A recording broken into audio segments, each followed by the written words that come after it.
Who knows what evil lurks in the hearts of men? Only the shadow knows. So in this video, I wanted to cover the character known as the Shadow. Starting back in the 1930s, this character was designed as a superhero. It began in the novels and then extended to magazines, radio shows, comic books, comic strips, television, video games, and some movies. Since the Shadow was one of the earliest superheroes in various forms of media, it was a big influence to other comic book superheroes, specifically Batman. At the same time, it also shares a similar character to Bruce Wayne. Both characters are based around a very wealthy person who takes up the mantle of a crime-fighting superhero. The tagline of "Who knows what evil lurks in the hearts of men? Only the Shadow knows." This was used on the radio show, but later on, a few versions were used at the end of each episode, like these two. "As you sow evil, so shall you reap evil. Crime does not pay. The Shadow knows." And also this one, "The weed of crime bears bitter fruit. Crime does not pay. The Shadow knows."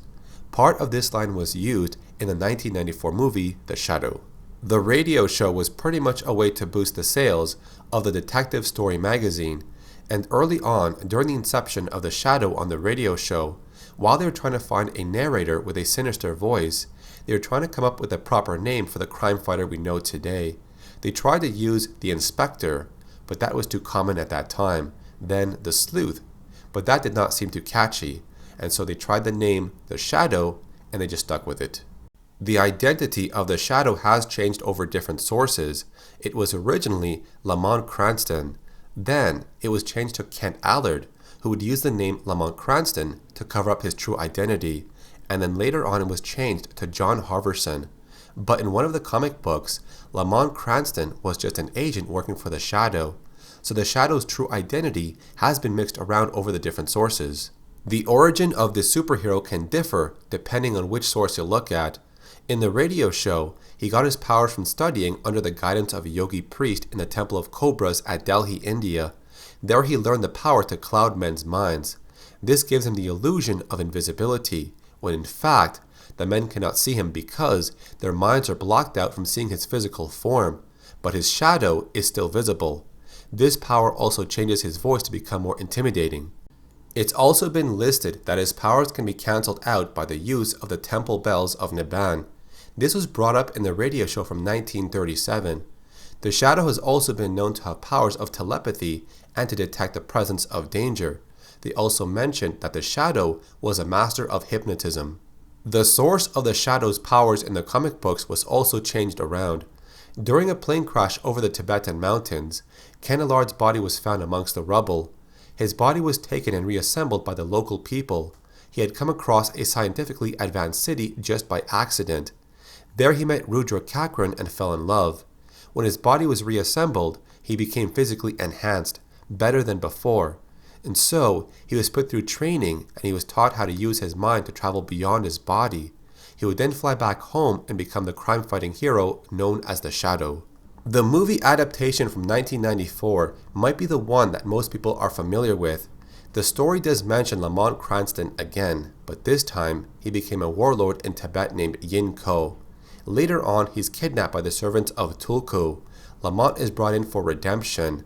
Tulku explains that Lamont was in pain for a long time, struggling to fight against his own dark shadows. While he's there, he learns the secrets of the mystical arts, and later on, he uses his skills to fight against evil. When the Shadow uses his powers, you can see his eyes change. Sometimes they appear as completely black, and other times they have a silver shine depending on the lighting. Tulku taught him how to cloud men's minds, to fog their force of concentration, leaving behind the only thing he can never hide, his shadow.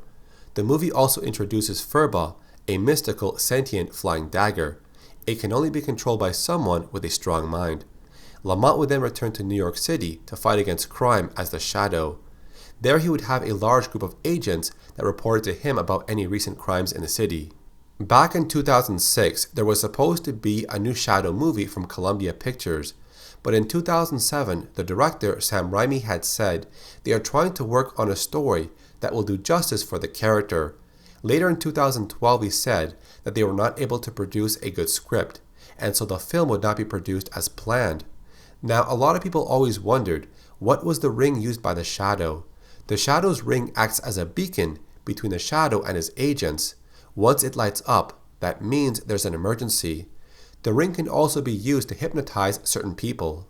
One thing I've liked about the Shadow is that he's just a man who acquired his powers through training, and it's that power that is used to terrify the criminals he pursues.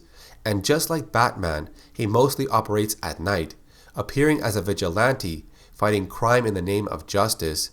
There was actually a comic book about the Shadow and the Batman, so check it out if you can. So that covers the Shadow. Are you a fan of this character? Let me know in the comment section. If you enjoyed this video, make sure to leave a like rating on it, and subscribe with notifications turned on. Who knows what evil lurks in the hearts of men?